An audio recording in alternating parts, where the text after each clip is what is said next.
Hello, this is the weekly Tradecast. I'm Sarah Toms. This year is a big milestone for UN trade and development as we mark 60 years of transforming lives and building brighter futures. As part of the celebrations, the weekly Tradecast is featuring a series of special episodes. Join us in June for insightful stories on our evolution and impact over the last 6 decades, and even more positive changes in the next 60 years. Coming up now, Bruno Casella tells us about a fractured future and what shifting investment patterns mean for development. Countries are continuing to exchange final goods, but they are not producing these goods together as much as they did before. The multinational enterprises, they are much more reluctant to spread their activities all over the world. This week, we're looking at a new UN report on trends in foreign direct investment and the implications for how developing countries are industrializing their economies. By tracking 20 years of foreign direct investment, the report says global flows are slowing down in the long term. Services are still growing quickly, but manufacturing activity has suffered the most. The stagnation of foreign direct investment, or FDI for short, was already happening. But the report says recent shocks, ranging from the pandemic to geopolitical tensions, have heightened how the global economy is becoming more fractured. All of these factors, it says, will reshape investment decisions, international production, and global value chains. Well, here to tell us more about the trends and the implications is Bruno Casella, a senior economist at UN Trade and Development who led the new FDI report. And before the UN, he was a mathematician and executive consultant. Bruno is passionate about numbers and also about playing football. Thank you, Sarah. Welcome to the show again, Bruno. Now, looking back across the last 2 decades, why have we seen a stagnation in foreign direct investment when obviously global trade and also economic growth have been on the rise? Yes, we have been used to think about global trade and investment as 2 sides of the same coin. But as you said, in fact, since at least the beginning of the 2010, the trajectories of global trade and GDP on the one side and investment on the other have decoupled. No? And global trade and GDP have continued to grow, while investment has entered a 50 years long phase of stagnation. What this means is that global markets are still expanding, but the global factory has stopped growing. So, in other words, countries are continuing to exchange final goods, but they are not producing these goods together as much as they did before. It is happening because the multinational enterprises, which are the big actors behind these global factories, they are much more reluctant than before to spread their activities all over the world. This is a result of not of one factor, but of a powerful combination of factors. In the first place, automation, which is accelerating in some manufacturing industries, is reducing the weight of labor in total production costs. So it's making less convenient than before for companies to delocalize production in low labor cost locations. The second place, the political wind has changed quite dramatically, turning towards protectionism and interventionism, especially in developed economies that are home to the major multinational enterprises. So sometimes multinational enterprises, they have public incentives as benefits when they produce at home. And this has been happening mostly in the last 10 years as well.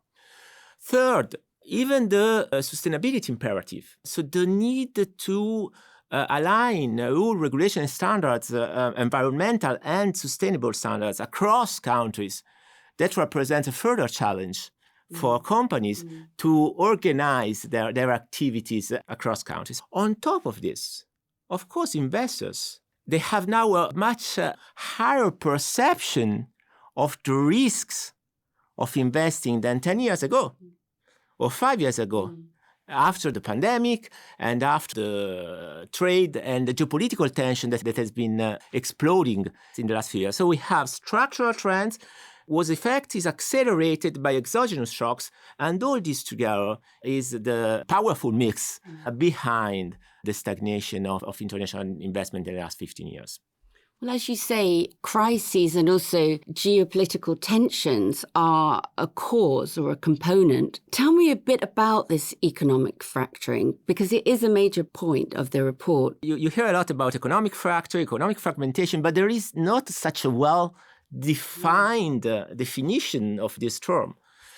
Broadly, it means the breaking of historically established and consolidated economic relationships between countries. But it's not a sort of gradual process, but it's more like a sudden disruption that is driven by geopolitical forces that has nothing to do with economics and business. Of course, this, in economic and business dynamics, introduces a massive amount of uncertainty. And a lot of caution. And then in the last 5 or 6 years, the investment relationships between countries are becoming much more unstable. So investment patterns, which are made by links between an investor countries and the destination countries, are reshuffling much more than before. And we have seen that geopolitical factors are becoming much more increasingly important factors in investment decisions. So up until 10 years ago, in 2013, 1 out of 4 investment projects was done between 2 countries that you would consider not as geopolitically friend. They were continuing to do business together.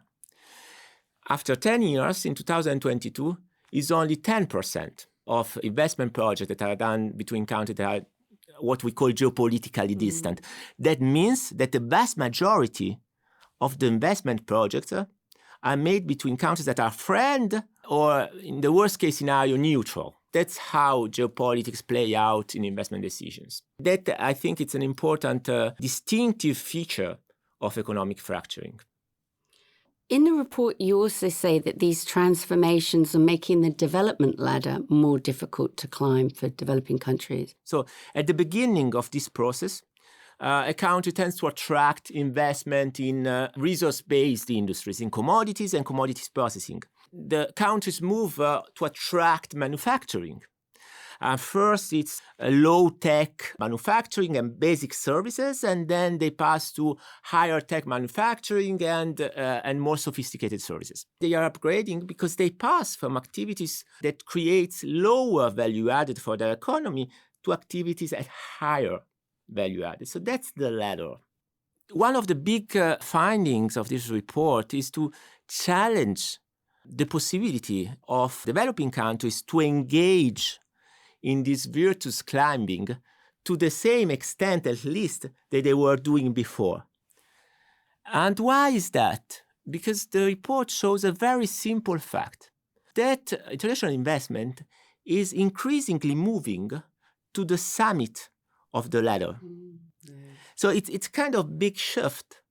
And this big shift may be a good news for developed economies and emerging economies that are targeting the top. But for those countries that are at the base, that want to enter global value chain, or they want to climb the first stages of the global value chain, it's becoming much harder.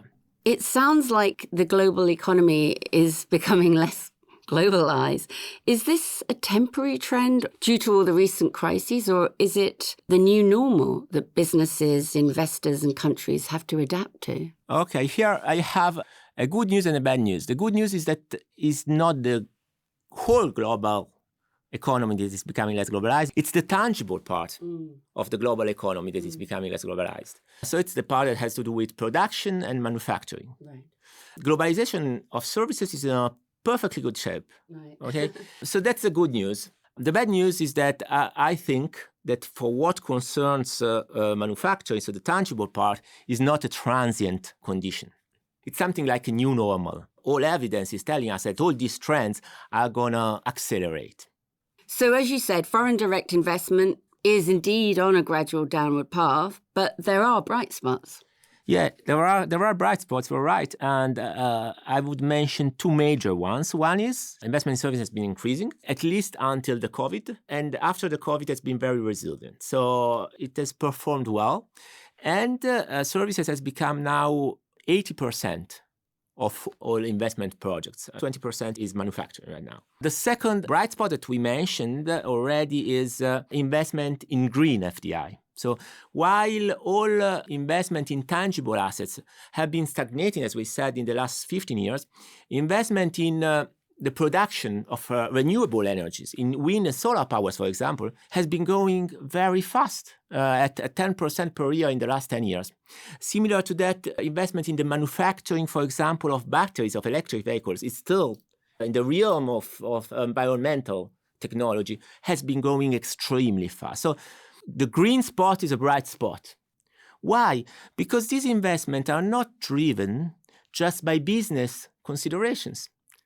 They are driven by political consideration and by the sustainability imperative. So they are less vulnerable to the business dynamics. And in that sense, they represent a bright spot, something that it's worth investing on. Well, thank you so much, Bruno, for breaking down that report for us. And that was UN Trade and Development's Bruno Casella, who is this week's guest. Tune into the weekly Tradecast next week and every week for more insights on the most pressing issues around the world of trade and development. And there's even more on our website, unctad.org. I'm Sarah Thoms in Geneva. Goodbye for now.